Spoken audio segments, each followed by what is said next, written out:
I hope the first 5 sermons in this series have given some insight as to who we are and why we are here.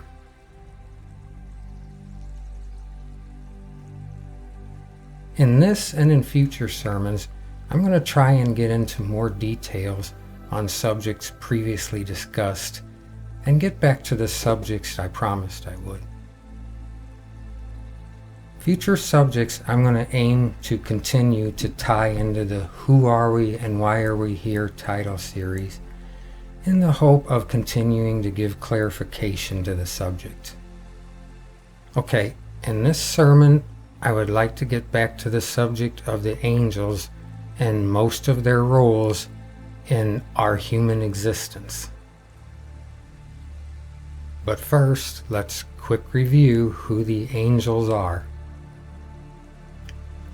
The angels originated as a community of multiple individual cognitive thinking souls in spiritual form, all created by God in heaven before the universe or anything else. The creation of the angelic community was the first step in God's plan for our creation. The angels began to dispute over how to coexist, sparked by one of their most respected, named Lucifer. Lucifer's ideas on coexistence were to be selfish.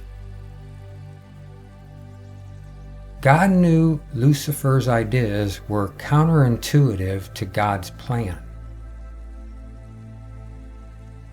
While 1/3 of the angels agreed with Lucifer, another 1/3 of the angels were unsure, and the final 1/3 of the angels agreed with God. So God created the universe, us, and everything we know to show the angels that God was correct about how cognitive thinking souls should coexist, and to teach them about real, true love. I want to reiterate some other characteristics about the angels. They were all created as individual cognitive thinking souls by God, just as we are. The angels are all God's children, and God loves them all. Each one of them is an individual cognitive thinking soul with an individual, what we call, personality. Angels have thoughts and feelings and emotions just like we do, but they don't feel physical pain like we do. And most important, just like us, they have to learn about real true love to exist for eternity. In Sermon 3 of this series, I mentioned what theologians identify as 9 different categories of angels, and I will briefly introduce you to them and their title role in our existence. The Bible also gives physical descriptions of some of these angels. A brief explanation of the different kinds of angels should be sufficient for this sermon.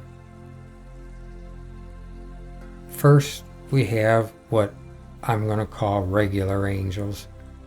Their main role is to observe. What we call guardian angels fall in this category. Then there's the popular archangel. Michael is directly identified in the Bible as an archangel, along with 6 other angels.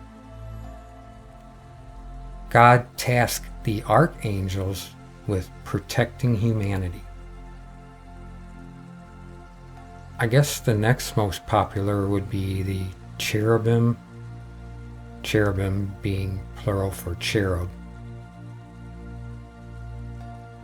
The cherub's job is to manage records and dispatch messages.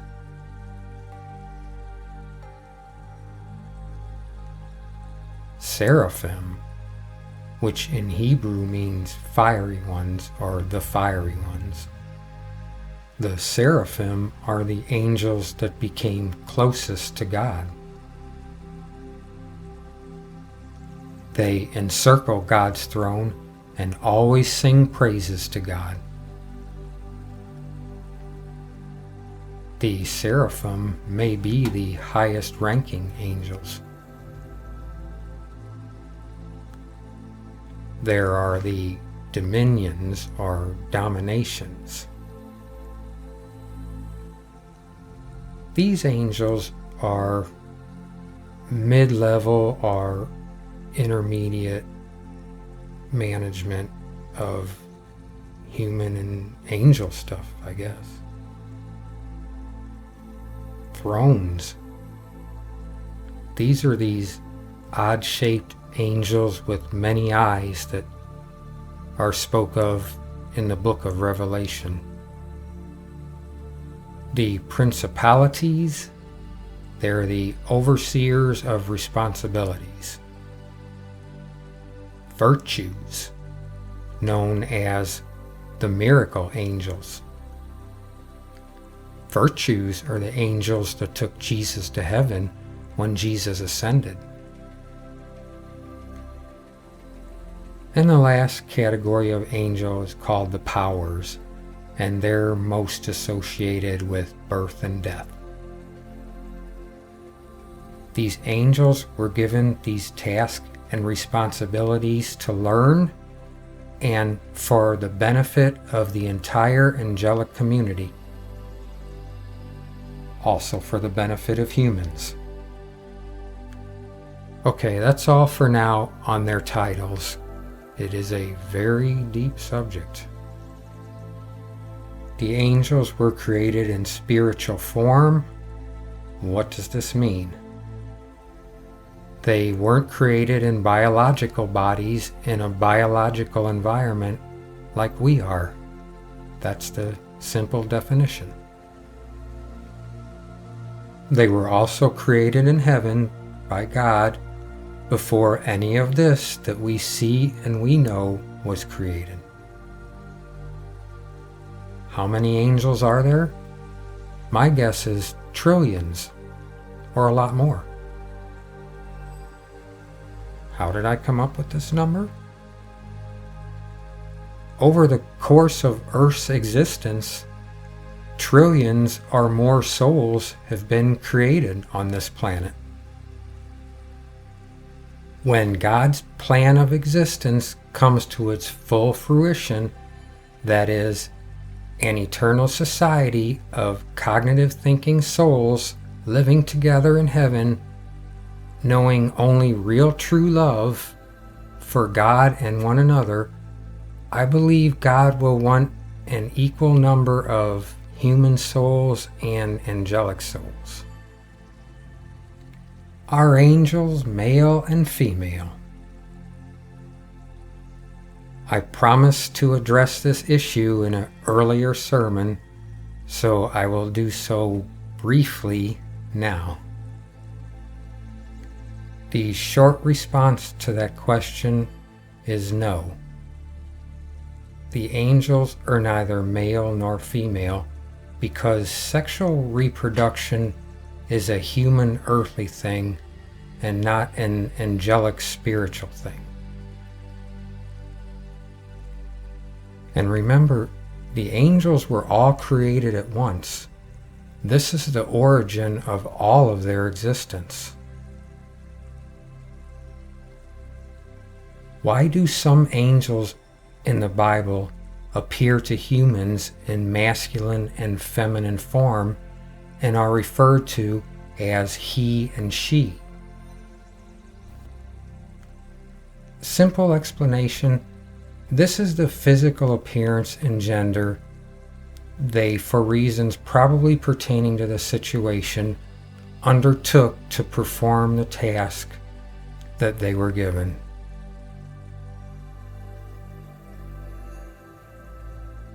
It may also have something to do with their individual personalities. The angels may also have had the choice of how they got to physically appear to the humans.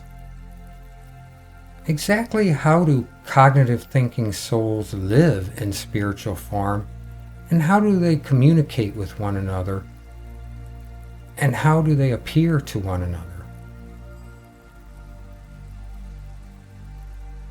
This is a really hard question to answer, so I'll do my best as a human to do so, briefly.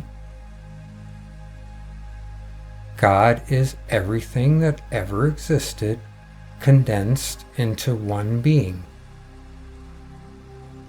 When God chose to create all that we know, God did so by releasing that which was within God. Matter and energy that has always existed within God. Again, the hippies were right when they said God is in all of us and everything is a little bit of God. God created the angels the same way that God created everything else, by releasing that which was within God that God needed to create them. And this was all by design, of course. Their appearance to one another is most likely each one's soul in a condensed form or body of energy that distinguishes each one of them. Remember that each one of them is an individual soul with an individual personality, just like you and me. Also remember that each one of them has a rank or a role in existence for themselves, each other, and for us. But most importantly, remember that consciousness always has a location.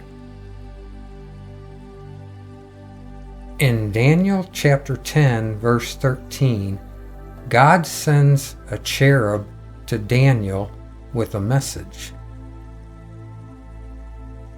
As the cherub was en route to Daniel, one of Satan's high-ranking angels stopped the cherub and held the cherub for 21 days until Michael came and rescued the cherub and sent the cherub to Daniel. Angels have different ranks and tasks. Consciousness always has a location. Can humans see and communicate with angels? Well, obviously now we can't. But there were points in the human timeline of existence when God had to give some of the angels the ability to manifest into something visual for our sight abilities, mostly to deliver a message. How do angels communicate with one another? I can't give a clear earthly explanation because I don't have the exact science behind it, but here's what I'll say. God created the humans to see one another and with multiple ways to communicate with one another, and I'm sure God created the angels in the same way. Animals and insects have ways to communicate with each other and sometimes even with us. So there's no doubt that the angels have some scientific, unknown to me explanation of how they see and communicate with one another. Living in spiritual form and not in biological form means that one does not have biological needs, such as the need for food and water to sustain existence. It also means that one does not feel pain. Living as a cognitive thinking soul in spiritual form, one does feel emotions. But the soul in spiritual form is not biological, and therefore not male and female, so no sexual needs or desires or pleasures of sex are felt.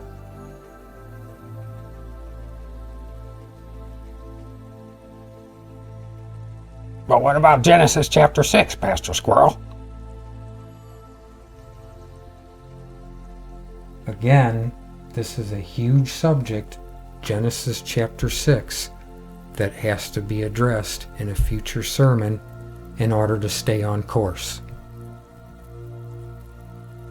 Whether the cognitive thinking soul is angelic or human, it is our individual thoughts, desires, and decisions, and if the soul truly wants and understands real true love, that determines if the soul will be a part of eternal existence.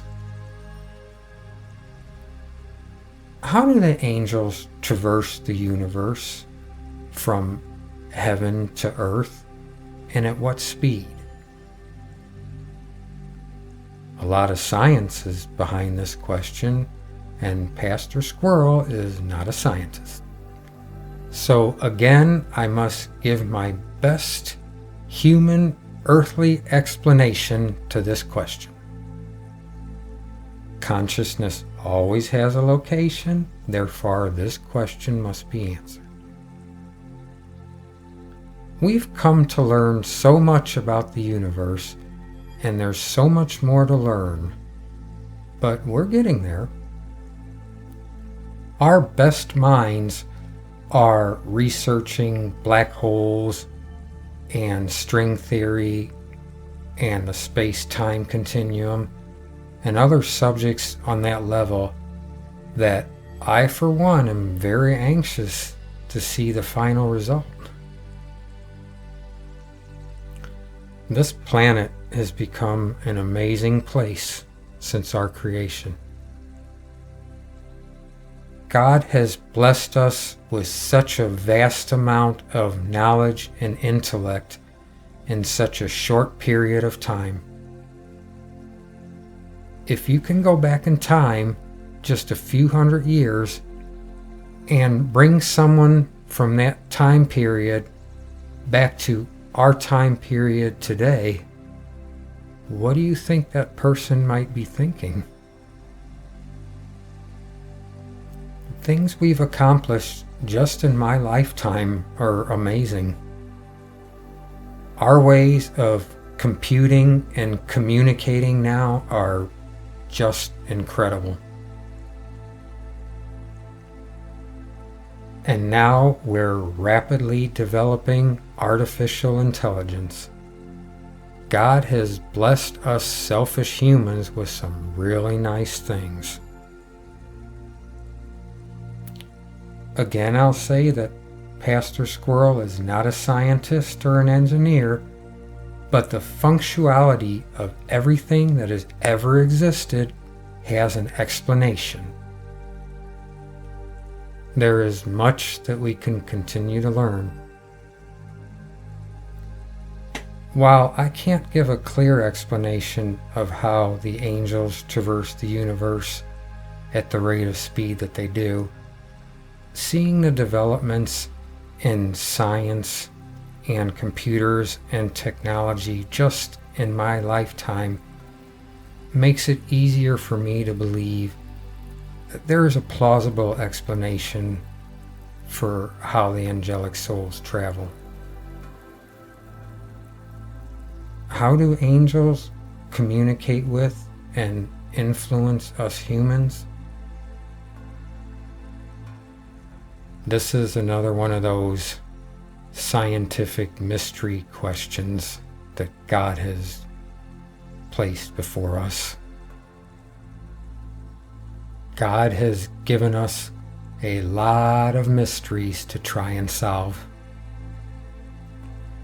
I have a kind of scientific explanation for this, but I need to wrap up this individual sermon, so I'll make the rest of this subject another teaser for the future. However, on the subject of angels' influence on humans, I would like to conclude this sermon with these points.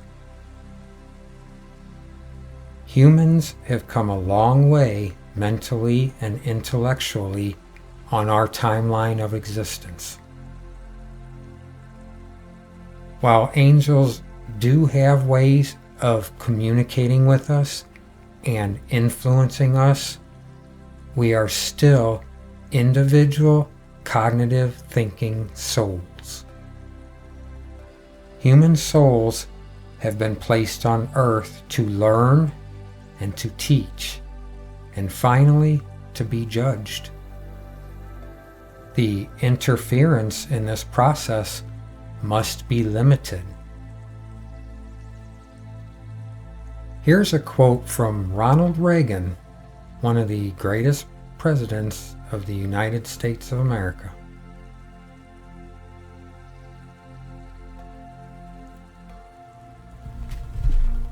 We must reject the idea that every time a law is broken, society is guilty rather than the lawbreaker. It's time to restore the American precept that each individual is accountable for their own actions. The bottom line is, no matter what the outside influence is, we make the final decision on our own thoughts and actions. The devil made me do it is not an acceptable excuse.